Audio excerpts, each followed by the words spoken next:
ученици! Днес сме ви събрали 6-я и 7-я клас, за да ви представим една инициатива, която е подета от регионалната библиотека в Смолян и колегите от Народно читалище Родопска просвета 1923 град Девин са решили да я подкрепят, а именно инициативата се казва Маратон на четенето. Тя е свързана с две произведения, които сте изучавали в 6 или в 7 клас. Тези, които са в 7 клас, са ги изучавали в 6 и 7, а които са ученици от 6 само в 6, а именно произведенията по Тигото и до Чикаго и назад.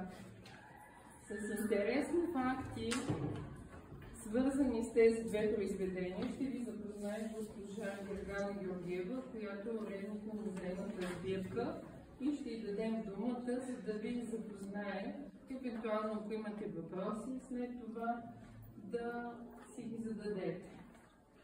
По време на цялото мероприятие ще бъдете снимани, не се притеснявайте, това е изискване на инициативата. Заповядайте. Първо искам да ви приветствам с добре дошли. Здравейте! Наистина не е изпит, спокойно, не се притеснявайте. Просто ще ви прочита някои по-интересни факти за Иван Вазов, Алеко Константинов и двете произведения до Чикаго и назад и по Тигото. Ще започнем с Иван Вазов, като ще започна с самия автор и после ще ви представя малко интересни факти за романа по Тигото. След като се запознава отблизо с българската литература, благодарение на учителя си Партений Белчев, Вазов започва да учи гръцки и турски език в Калофърското училище. Там негов учител е Бойко Петков, бащата на Христо Ботев. Иван Вазов започва да учи и френски език, като е завладян от произведенията на Пиер Беранже и Виктор Юго. Интересен любопитен факт за Вазов е, че е считал играта на карти и събирането с приятеля за загуба на време.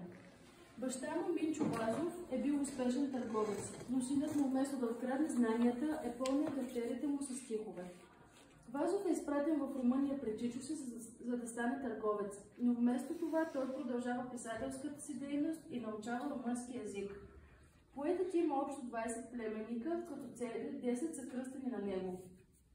През 1879 г. е назначен за председател на окръжния съд в Берковица. През 1889 г. се завръща от Одеса в родината, като се установява в София. 25-годишната му творческа дейност е чествана изключително тържествено през 1895 г. Вазов се включва в Народната партия и става народен представител през 1894 и 1896 г. Министър е по време на третото правителство на Константин Стоилов. Вазов прави кратка пауза в политическата си кариера, като се включва отново в Народното събрание като депутат на Петото Велико народно събрание.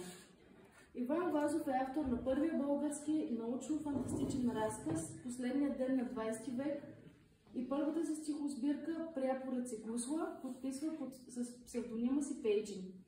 В царството на самодивите от 1884 г. е определена като първата фентази поема. Награден е със златен медал за наука и изкуство през 1896 г. Номиниран е за Нобелова награда за литература през 1917 г. Вазов е единственият носител на званието народен поет, специално присъдено му с указ от цар Борис III. Вазов става и почетен гражданин на град София.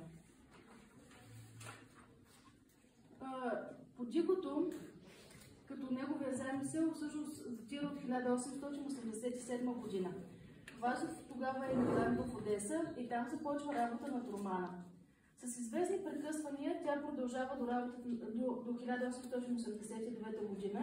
и желанието му е да създаде роман, подобен на Клетниците на Виктор Юго. Тази идея се ражда за една нощ, както самия автор го споменава. Много от епизодите в романа са плод на личните му спомени и наблюдения. Повечето от действащите лица са истински личности от град Сопот с други или преиначени имена.